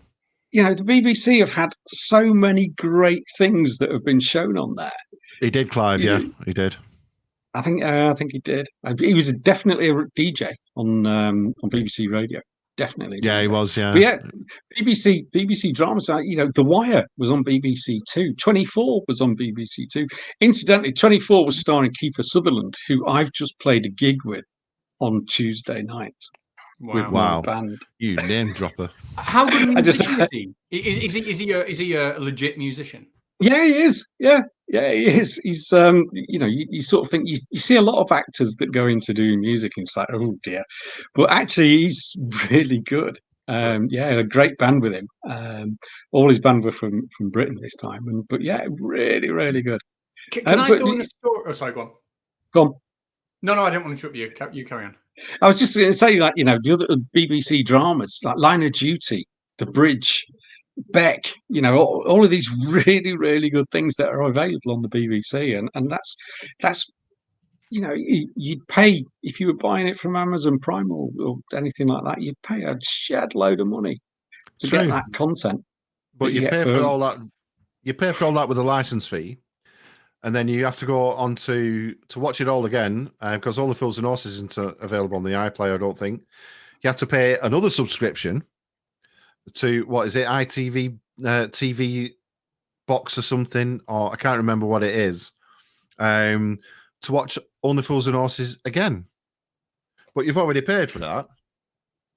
You've already paid your 150 odd quid or whatever it was to watch Only Fools and Horses, and then you've got to pay a subscription to watch it all again. Well, yeah, I had don't my get that. teeth.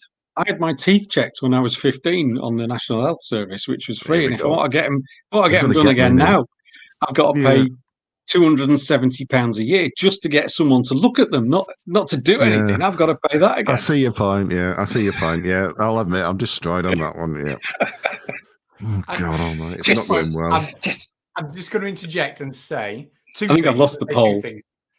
Well, the poll's the first thing I'm going to bring up. It was very heavily against you. It was not But against. it was you, from the like I said. start. Even before we'd started, it was against me. It's not a commentary at all on the arguments you presented or anything, because I put it up well before the debate started, and it was well on the no.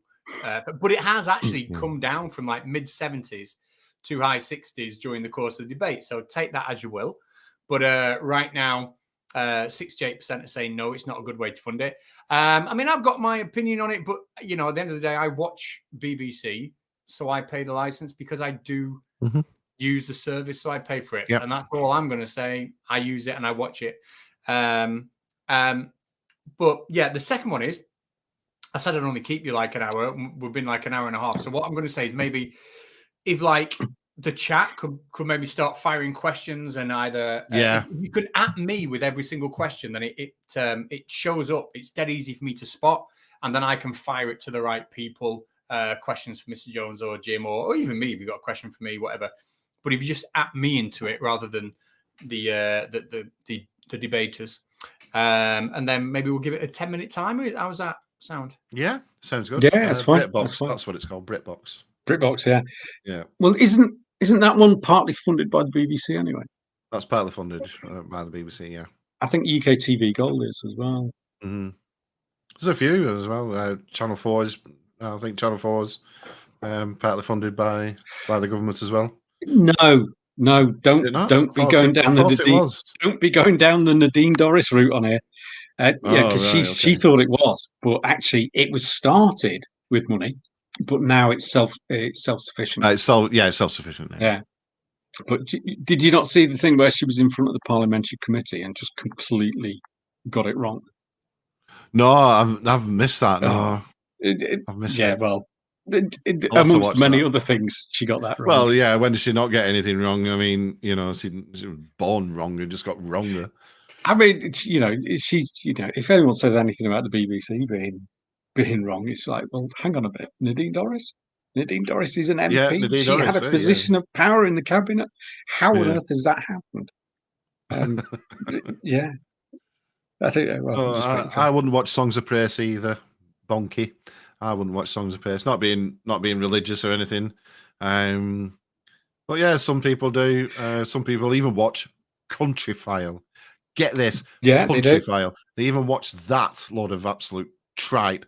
And for the love of God, why? There are some programs that just shouldn't be there. Bargain Hunts with that stupid, with David Dickinson, Alan Carr's dad on it. Yeah, David Dickinson's on the other side with. Is he? Yeah, he's doing Dickinson's Real Deal, cheapest chips over there. But no, he looks like Alan Carr's dad, the guy who does Bargain Hunt now. A guy I know. Teeth and everything. There's a guy I know who was a friend of my mum's before she passed away, but he was the guy that used to be the head of religious broadcasting at the BBC, and he used to carry around with him in a briefcase a statement to be read out in the event of the Queen's death. Really? It's a little bit of trivia. Yeah. Really nice guy. That's interesting. Still see him and stuff, but yeah, they had. But again, that's something you don't get really now on the other channels. Is that very dedicated bit that doesn't appeal to everyone, and it's very traditional. The BBC, isn't it? It can be steeped in tradition. Well, it's trying to do everything, isn't it? It's trying to be everything Yeah. to everyone. But now it's breaking boundaries with, you know, female commentators and all the rest of it. Mm. Now it's trying to break boundaries, and and fair play. But you know, Yeah, I mean, you I'm know, not. some things they do a really good job of. You know, things like the whole David Attenborough stuff is really good. Yeah, You know, yeah, it's fascinating stuff. It is, and I think the thing that worries me is if all the money gets cut off, is what happens to all those things that it does that actually people really do get a lot out of. You know, whether or not it carries on or whether I because agree it's a with that. commercial organisation, it gets dropped. Yeah. I mean, I used to watch the Open University when I was Oh, yeah. about 10 with them stupid blokes on my kipper ties at 2:00 in the morning. I used to watch all that. I didn't understand a bloody word they were saying, like, but you know, I still, you know, sat there watching it, like, you know, when I'm watching my first Star Wars film, you know. But they still have a big, fascinating. there's still a very big tie up between the BBC and the OU. Mm. And in the stuff they produce, I mean, you know, again, a lot of the sort of Attenborough stuff is in association with the OU.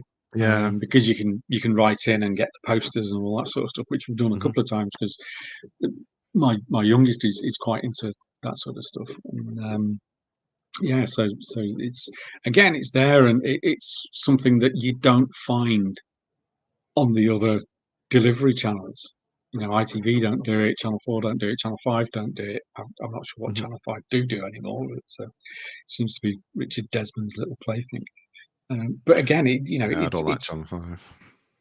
There's not a lot of there that I watch on that, I have to be fair. Well, there's a lot of variety on all the channels. And fair play, you do have to pay for them. Yes, and you do have to pay for the BBC as well. Yes, there's an awful lot of variety out there, and yeah, pay for it. Yeah, absolutely fine. And you know, I think the BBC should move with the times, basically, and come up. I'm not saying subscription. I'm not saying ads, but surely there must be, because the BBC sells its programs anyway to around the world, and they get some revenue from that. They do advertise as well. You know, they do let other companies advertise on some of the stuff that they do, and you know, and see if you can do it that way, and see if you can pretty much save money. I mean, I don't know how much Capita get from. I don't know how much the BBC pay Capita, but if they turned collecting the license fee off, then I'm sure they could save millions, if not billions, just from not employing Capita to gather the license fee for them. So, I mean, surely they could save an awful lot of money that way. And yeah, I think that, you know, it could be done better. And I think they get a lot more respect as well if they started cleaning house and did it that way. I think a lot of people are against the BBC license fee. Or, sorry, the people who are not fans of the BBC are against the license fee and the way that it's collected. And they just say to themselves, right, I don't like the BBC. I don't like the license fee. I'm not paying. Therefore, I don't like the BBC. And I don't agree with what they stand for and what have you. And I think a lot of people are like that. I've seen a pattern with that. So I think that if they get rid of that, and they get rid of the way they collect the license fee, especially, and make it more of a choice rather than, you know, when you go into Curry's or Dixon's isn't a thing anymore. Shows my age. So if you go into these electric companies, Curry's PC World television, you've got to give your details over, and they report that back to they report that back to Capita. Yeah. And so, you know, they ask you if you've got not just so that you can scam you for an extended warranty. It might be, but I don't fall for it, to be honest. So £456 million is how much the contract is. Capita. Yeah, Capita, which is So if they got rid of that, they could save £456 million. Wow. Save that cash, and you know, and try a different model. Yeah, it's going to cost 10 times that when they start changing Dixon's Rumbelows. Yeah. Radio rentals. That's the name. That's the word. Radio rentals. Rentals. And having a meter attached to my telly and put 50p in the meter every time it goes. from Radio Rentals. God love you, Radio Rentals, you bastards. Never gave me my money back if I was Martin over. Dawes. Martin Dawes, yeah, Martin Dawes. goodness me. Oh God, it's bringing back some memories. Wow, that is a blast, guys. What I'm going to say. Gone there. I'm going to shut the poll down now because I think the poll is kind of not kind of like moving. Don't take any of this on a commentary on your debate skills. You've both done great. I would never do that. So 68. It's just a poll of people's opinion on the thing, and that's there were 19 votes. I mean, it's there were 19 million votes. So most people who've watched tonight have said no, they don't think it's the best way to do it. I'm just going to throw something out there. Tell me if I'm wrong, right, Jim? I think you and Mr. Jones have mainly agreed on the fact that the way that they come after the money is wrong, but that you think the value of the BBC is higher than Mr. Jones. Would I be right with that? I think so. Yeah, I mean, we agree that we don't like the way that it's assumed that you are committing a crime before any culpability has been established whatsoever, and we don't agree with the fact that they start banging on doors and trying door handles, etc. I think we both agree on that one. It's just that I think the way that it's funded, I think we agree on as well, and I think actually, despite the fact that I've won the debate anyway, because the poll agrees with me, even though I said I wouldn't do it, but I did anyway. Even though with your 10 sock YouTube accounts, I voted 18 times for yes. None of why the did my above. 200 votes count there? It's just ridiculous. I mean, I'd be happy to move to a subscription only based thing on the proviso that anyone caught watching it without a subscription was taken out into the street and shot. So I agree with that. I mean, anybody who watches Mrs. Brown's Boys should be taken out into the street and shot. That's just completely agree with that. For 2 seconds, I just grabbed my phone for 2 seconds. I'm sorry. I'm going to throw a spanner in the works while he's on the phone there, and I know Mr. Jones has mentioned like alternative ways to fund the BBC, and if we talk about adverts and stuff like that, at the minute, and people might argue that actually the BBC aren't neutral or they are or whatever, right? But the BBC are meant to be kind of like an overall neutral kind of body, aren't they? And I'm just going to throw that argument there that if it became a service that took the money from advertisements, then, we know not all advertisements are equal and neutral and whatnot, that they'd lose that neutrality status. I'm just throwing that out there. What are your thoughts on that, Jim? No, I think you're right. I think that's one of the big things is you are beholden then to the advertiser or the people that pay you the most money. And you can see that by looking at some of the stuff on the other channels. You can look at GB News and the way they're funded and the messages they put across. And the BBC tries to be impartial, sometimes at its own disadvantage. At one point, they've had like the world's preeminent scientist talking about climate change, and then they've put up against him Nigel Lawson as an opposing view. And their impartiality rules make that, and it just makes a mockery of the whole thing. Because, on the one hand, you've got someone who has dedicated their life to researching this information and finding out as much as they can and all that. And then on the other hand, you've got someone that used to be Chancellor of the Exchequer and has no sort of knowledge but an opinion, and they're both treated equally. So that's where I see particular value in the BBC. Yeah, no, I like that. And I mean, to be honest, I do value the BBC. I like the BBC, and I do watch it. The one thing for me that I agree with both of you on is if you choose not to watch it, to have somebody knocking at your door or like, and I know that's not the BBC, I know that's Capita, but still to have that as a response to being someone that just doesn't want to watch TV or doesn't want to watch BBC to me, that's kind of like criminal. But again, that falls on Capita and not the BBC. Yeah, I think you're right, and the other problem is as well is where it expands beyond the BBC and it's all live broadcasting, and again, that's not something the BBC chose to put in. That was the government that did that, and it was the broadcasting license, which, going back on, when it came in 1946, that was when it was decided that it was the broadcasting license that did it, and that's carried on up to this day and never been sort of mended or changed. And again, it's something that they have to enforce. They have to enforce it. They're not given a choice. They have to enforce it. And if they don't, then they get their, they get the broadcasting license taken away from them. And you look at some of the other people that broadcast and are covered by Ofcom. Again, we'll go back to GB News, and I think they've had 3 major breaches of their broadcasting license in the 2 years that they've been operating. So, it's almost like one side of it are trying to adhere to the rules, and then you've got other people that are just completely throwing them away.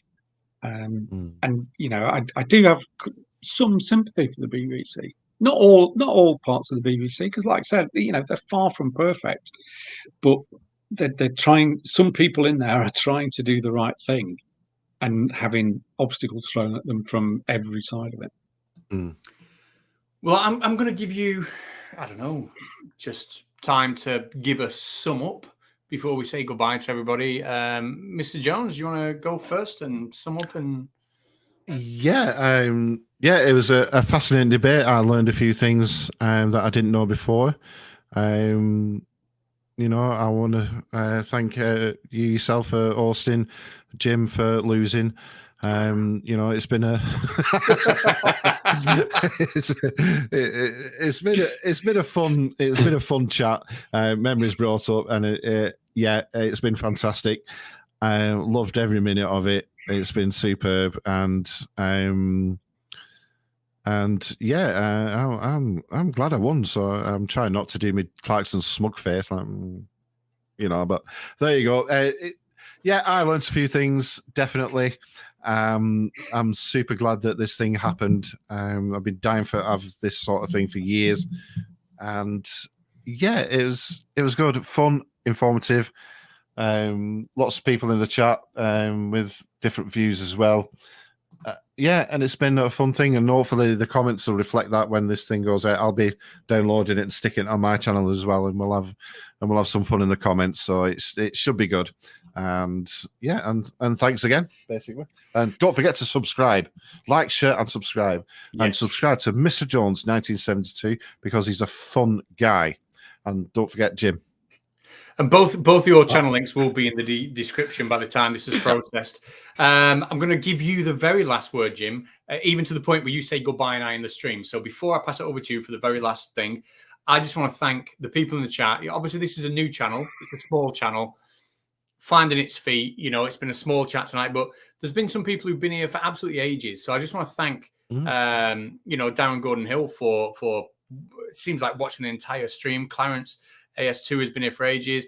Debunk, I see him very often when we do streams here and stuff. And, a channel this size, it really is great to get support. Icarus X, Twitter, Icarus Twitter, whatever. Thanks for being here. And thanks for helping me with my German as well. Very much appreciated. Daniel Jade again. Just see him so often here.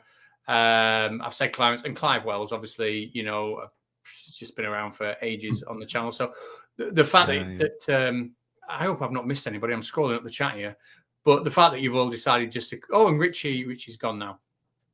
But thank you, so for coming in and watching this tiny new channel try and get off the ground. Really, really appreciate it. Thanks to all of you. I'm going to put myself on mute to the point where I'm not going to say anything again. So Jim, it's up to you to say goodbye because that's when I hit end. It's your channel now. I'm not sure I can handle this level of responsibility. So not really. I mean, I agree with a lot of the stuff that Mr. Jones says. I think the way that the license fee is enforced is a bad thing. But as I said in the presentation itself, I think overall checks and balances, I think the BBC does more good than harm. It can only operate the way it does at the moment because of the way it's funded, and it's funded on a social scale. We all benefit, whether we choose to. That's our choice, but it's something available for us all. I think Capita are. I won't say what I think of Capita. I haven't many good words to say for them. I think there's a lot of unfairness in the way that it's applied, but unfortunately, it's not something that the BBC created. It's something that the BBC have to do, and I think unfortunately they get vilified a lot unfairly. There are a lot of very, very good people that work for the BBC. There are one or two bad people that work for the BBC, but if you stretch that across every organisation ever, it's exactly the same. If you look in the Houses of Parliament, you'll probably find that the percentage ratio is somewhat higher. But that's it where we are.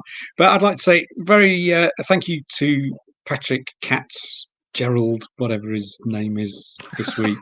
I think none of those are his name. I don't actually know what his real name is, but I don't think either of them that one.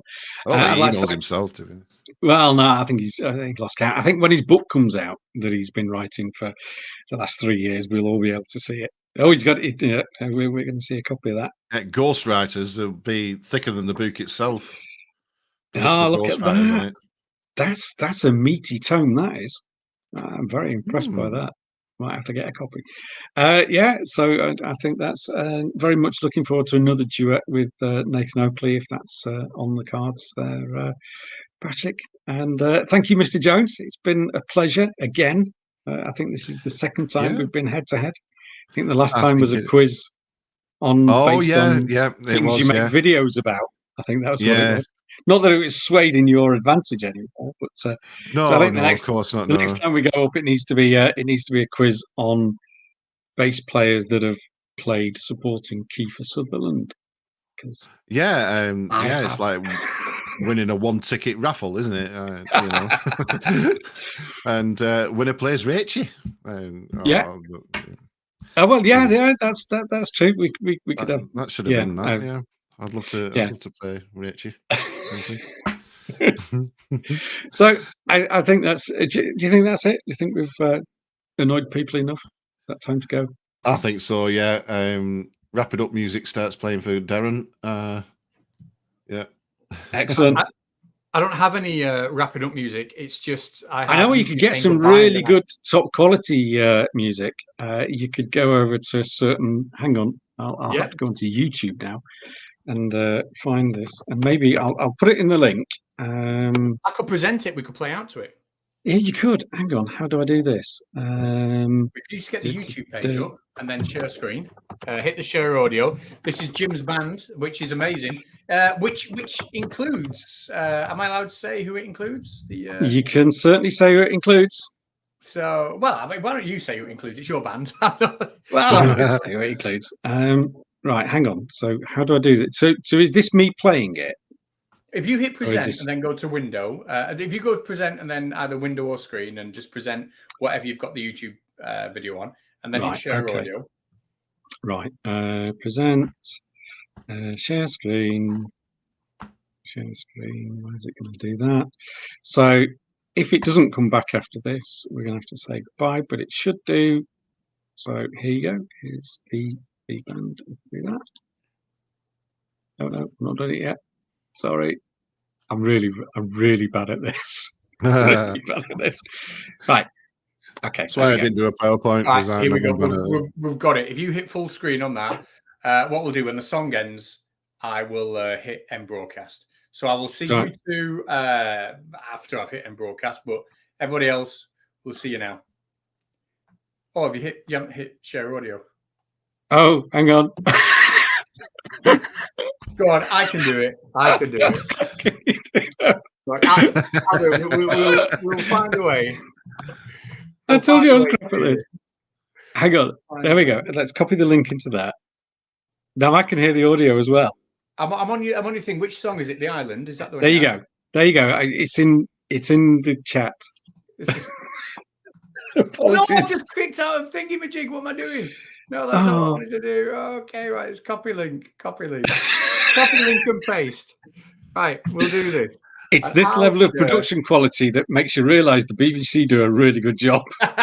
That's Yeah, yeah. You don't get this. You don't get this incompetency on the BBC, do you? I'm going to present. I'm going to present my entire share Unless screen. you're watching Chuckle Brothers or something like that. And Icarus will get to see all the German stuff I've been watching on the right hand side. Let's have a look. So share screen, share tab audio. Okay, entire screen, share system audio. So here we go. Hit share, and The Ring of Death. what's going on there? I had that this morning after Rogan Josh last night. The Ring of Death. Why can nobody see the video? Oh, there we go. There we go.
Good. Really, really good.